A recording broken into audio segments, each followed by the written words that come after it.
कार्तिकी एकादशीच्या सोहळ्यासाठी पंढरपूरच्या विठ्ठलाचं 24 तास आता दर्शन सुरू करण्यात आलेलं आहे। परंपरेप्रमाणे आज पंचमीच्या मुहूर्तावर विठ्ठलाचा पलंग काढून सर्व राजोपचार बंद करण्यात आले आहेत। त्यामुळे आता आषाढी नंतर 2 नोव्हेंबर रोजी होणाऱ्या कार्तिकीच्या सोहळ्यासाठी विठोबा भक्तांना 24 तास दर्शन या ठिकाणी घेता येणार आहे। याबाबत थेट विठ्ठल गाभाऱ्यातून आढावा घेतला आहे आमचे लोकशाहीचे प्रतिनिधी अभिराज जुबाळ यांनी।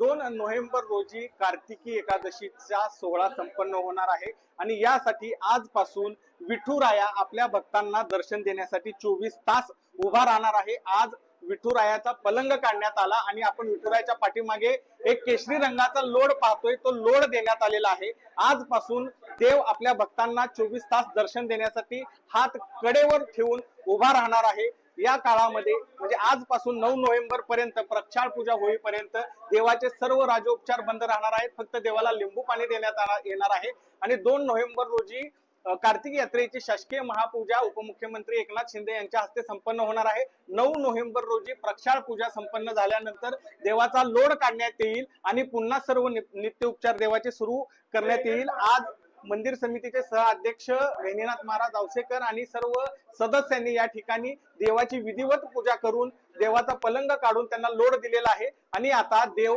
आपल्या भक्तांना 24 तास दर्शन देण्यासाठी या ठिकाणी उभा आहे।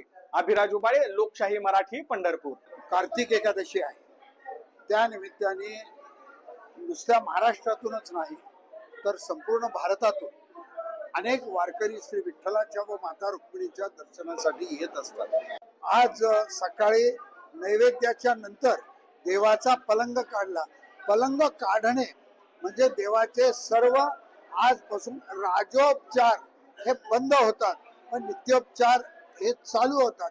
त्या दृष्टिकोनातून आजपासून ते कार्तिक वद्य पंचमी पर्यंत म्हणजे दिनांक 9 तारखेपर्यंत आज सर्व राजोपचार बंद राहतात।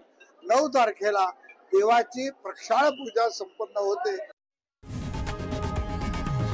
लोकशाही मराठी ऐका, पहा, जागरूक रहा।